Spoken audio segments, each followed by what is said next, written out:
Shalom, shalom à toi mon frère, à toi ma soeur, à toi mon ami et même mon ennemi. Je vous aime tous de l'amour du Seigneur. Je suis votre âme servante, la messagère de Dieu, Rachel Bonnevel-Smith, depuis Ohio aux États-Unis d'Amérique. Aujourd'hui, nous sommes le 1er février 2023 et je vais partager avec vous un thème sur lequel le Saint-Esprit m'a beaucoup édifié ces derniers temps. Je vais t'encourager à ne pas rater parce que je vais partager ce thème sur différentes, à plusieurs reprises, je vais dire, ok? Et mon message s'intitule Le pouvoir de la langue. Tu vas apprendre comment est-ce que les personnes peuvent détruire d'autres avec leur langue. Tu vas apprendre comment te défendre en utilisant ta langue. Tu vas aussi apprendre comment utiliser ta langue de manière la plus bénéfique et profitable pour toi. Alors, reste connecté. On se retrouve tout à l'heure pour cette première édition. Alors, les bien-aimés, pour commencer donc ce message, nous allons d'abord voir comment est-ce que la Bible décrit ou alors définit la langue. Et pour cela, nous allons voir ce que nous a dit l'apôtre Jacques, qui était le petit frère de notre Seigneur Jésus-Christ, à propos de la langue. Et nous lisons dans le 3e chapitre de l'épître de Jacques, à partir du verset 5e, il dit, « De même, la langue est un petit membre, et elle se vante de grandes choses. Voici comme un petit feu peut embraser une grande forêt. La langue aussi est un feu. C'est le monde de l'iniquité. La langue est placée parmi nos membres, souillant tout le corps et enflammant le cours de la vie, étant elle-même enflammée par la guérine. Toutes les espèces de bêtes et d'oiseaux, de reptiles et d'animaux marins sont domptés et ont été domptés par la nature humaine. Mais la langue, aucun homme ne peut la dompter. C'est un mal qu'on ne peut réprimer. Elle est pleine d'un venin mortel. Retenez bien ça parce qu'on va y revenir dessus. Par elle, nous bénissons le Seigneur, notre Père, et par elle, nous maudissons les hommes faits à l'image de Dieu. De la même bouche sortent la bénédiction et la malédiction. Il ne faut pas, mes frères, qu'il en soit ainsi. La source fait-elle jaillir par la même ouverture l'eau douce et l'eau amère? Un figuier, mes frères, peut-il produire des olives ou une vigne des figues? De l'eau salée ne peut pas non plus produire de l'eau douce. Alors, les bien-aimés, nous voyons ici comment est-ce que l'apôtre Jacques est en train de nous mettre en garde contre ce petit membre qui est la langue. La langue nous permet de communiquer parce que si tu n'as pas de langue, tu ne peux pas émettre un son audible. Okay? C'est la langue qui permet à ce que tu puisses m'écouter. Si ma langue ne fonctionne pas normalement, tu ne peux pas m'écouter ou alors je ne peux pas produire un son qui soit audible. Ok. Mais également, cette même langue, si nous ne savons pas la maîtriser, si nous l'utilisons mal, alors au lieu d'être un instrument qui est profitable à nous et aux autres, peut devenir destructeur. Et ici, l'apôtre Jacques nous fait comprendre comment est-ce que la langue, qui est un petit membre dans le corps, mais elle fait beaucoup de ravages. Un petit membre autant pour moi, mais elle fait beaucoup de ravages. Et il prend l'exemple d'un petit feu que tu peux allumer quelque part et qui peut brûler toute la forêt. Ça veut dire que tu dois faire attention avec ce qui sort de ta bouche. Vous savez, les bien-aimés, les paroles, quand elles sortent, tu ne peux pas les ramasser. Voilà pourquoi est-ce qu'on dit les paroles sont parfois plus blessantes que les coups. Quand une parole sort, elle est déjà sortie. Mais parfois, quelqu'un peut te blesser et la blessure se cicatrise, tu ne vois pas. Mais la parole qui est sortie, elle reste. Elle peut retentir de temps en temps dans ton esprit et te causer soit du bien, soit du mal. Imaginez par exemple, deux amoureux.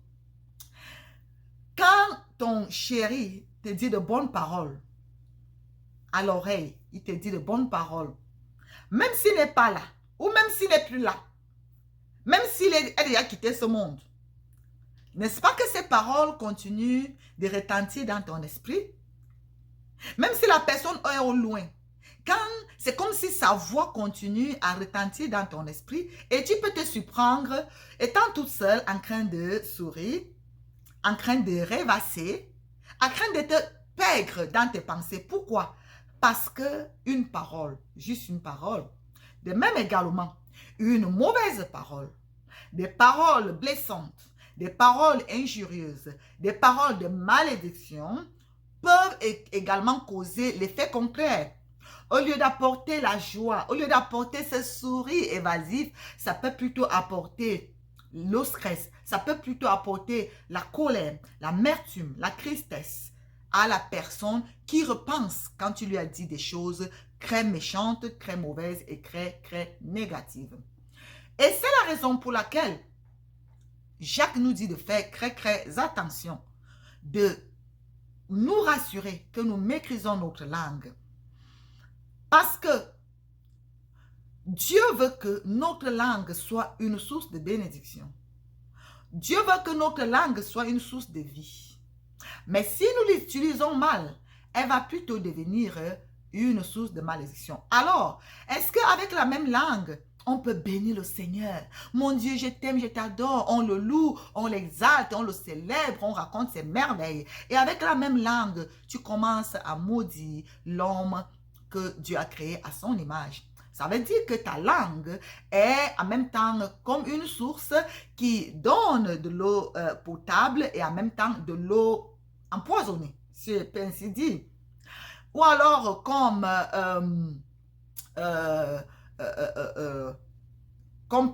Jacques l'a dit ici. Et il dit que ce n'est pas possible. Une même source ne peut pas produire deux eaux à la fois. Tu dois choisir. Est-ce que tu veux faire de ta langue une source de vie ou alors tu veux faire de ta langue une source de mort? Parce que le problème est que si tu utilises ta langue mal, elle ne va pas seulement faire du mal aux autres. Elle va se retourner pour faire du mal à toi-même également. Parce que tu sais quoi? Cette révélation en détail est dans mon livre que je vais finir bientôt. Alors, est-ce que tu sais que la langue, comme tu la vois là, est justement une épée. Et de la même façon qu'une épée a deux tranchants, c'est comme ça que la langue a deux tranchants. Ça veut dire que l'épée peut être envoyée pour tuer quelqu'un, mais ton épée peut également se retourner contre toi pour t'égorger toi-même. Rappelez-vous, c'est l'épée de Goliath lui-même qui a servi à couper sa propre tête. Que cela ne soit pas ton cas, mon frère, que cela ne soit pas ton cas, ma soeur. Ceci dit, nous comprenons donc pourquoi est-ce que Jacques, au verset 6, il dit que la langue est placée parmi nos membres, souillant tout le corps. Ça, c'est très dangereux. Ta langue peut souiller tout ton corps. Si tu ne sais pas la maîtriser, si tu ne sais pas la contrôler, si tu te laisses emporter par tes émotions, si tu te laisses emporter par les situations, tu vas te retrouver en train de sortir de ta bouche. Tu vas te retrouver en train d'utiliser ta langue pour souiller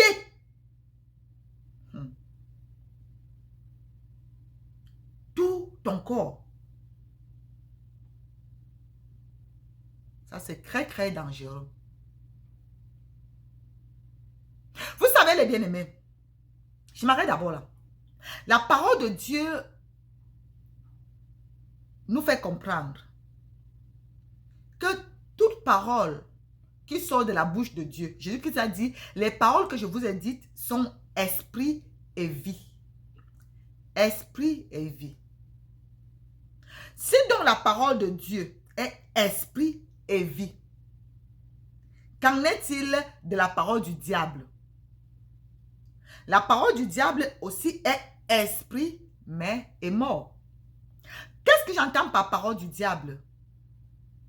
Quand tu te retrouves en train de dire des choses inappropriées, des choses négatives, des choses malsaines, quand tu te retrouves en train de maudire, d'injurier, de calomnier, tu es en train de libérer une parole qui n'est pas en conformité avec ce que le Seigneur veut et dit.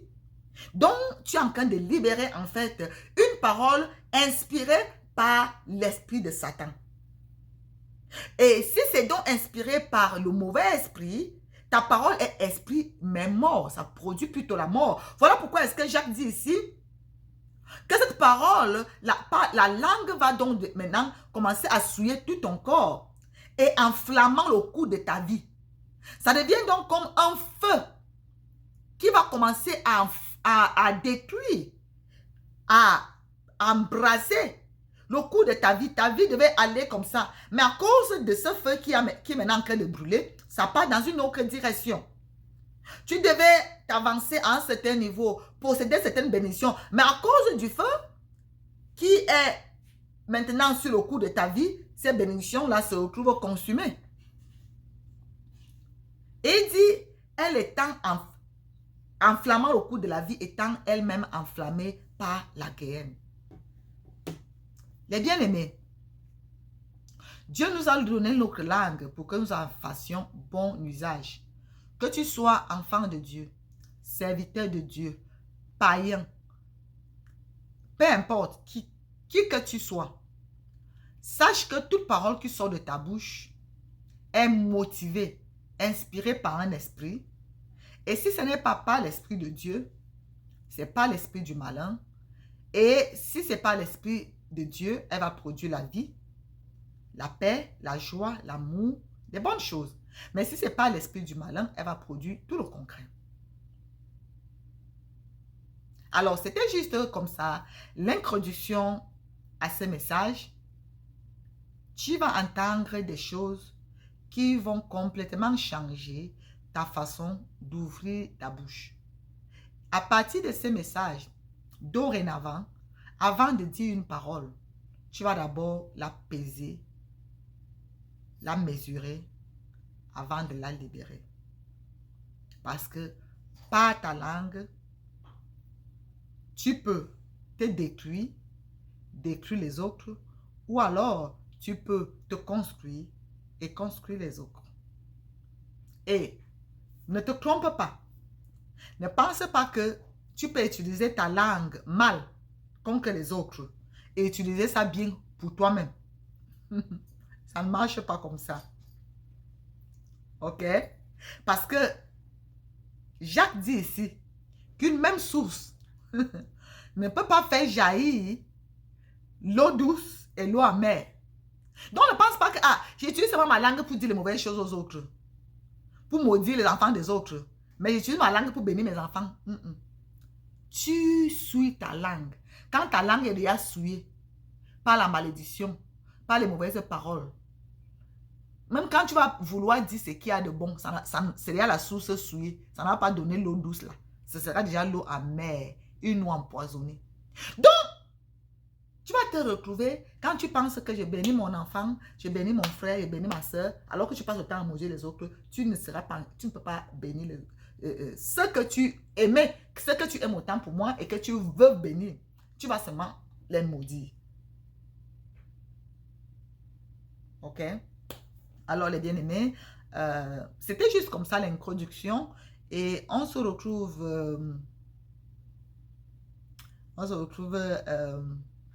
samedi pour la suite de ce message. Que le Seigneur te bénisse et je vais prier pour toi. Je vais prier pour toi. Ok? Si tu es une personne qui ne contrôle pas ses paroles, Si tu es une personne qui dit des choses à la légère, et certainement tu as blessé trop de personnes par les paroles de ta bouche, tu passes le temps à calomnier, à injurier, commence d'abord à demander pardon au Seigneur. Commence à lui demander pardon et je vais prier pour toi. Seigneur, je voudrais te rendre grâce pour ta parole. Merci mon Dieu parce que tu nous as donné la langue pour communiquer. Parce que toutes les langues peuvent être parlées au travers de la manipulation de la langue. Seigneur, pardonne-nous parce que très souvent, nous nous retrouvons à faire mauvais usage de nos langues. À maudire, à injurier, à calomnier, à juger, à critiquer. Seigneur, je te demande pardon pour moi et pour mon frère et ma soeur. Je prie mon Dieu, mon roi, que tu délivres nos langues. Délivre la langue de mon frère. Que nos langues soient délivrées de tout lien d'iniquité, de tout feu étranger. Que nos langues soient délivrées de toute forme de négativité. Que nos langues soient purifiées par ton sang. Afin que nos langues deviennent non plus une source qui produit les eaux amères et empoisonnées, mais une source qui produit les eaux douces, qui produit la vie. Je chasse tout esprit maléfique, tout esprit impur qui t'anime et qui t'amène toujours à dire les choses négatives contre toi-même et contre les autres. Je commande à cet esprit qui a possédé ta langue de te libérer maintenant. Libère sa langue. Toi, esprit impur, je te le commande au nom de Jésus. Sors de sa langue, sors de sa bouche. Sors, libère. Vomis ça au nom de Jésus-Christ de Nazareth. Oui, libère. Au nom de Jésus-Christ de Nazareth. Esprit diabolique, esprit de la guerre. Toi qui as enflammé sa langue pour enflammer le cours de sa vie, pour détruire ses bénédictions, je te commande de les libérer. Et je te chasse au nom de Jésus-Christ. Va-t'en dans les abîmes, ne reviens plus jamais. Au nom de Jésus-Christ. Merci Saint-Esprit de Dieu. Merci mon Dieu. Merci Père. Bénis mon frère, bénis ma soeur. Au nom de Jésus-Christ. Donne la santé à celui qui est malade. La restauration à celui qui est abattu. La paix à celui qui est troublé.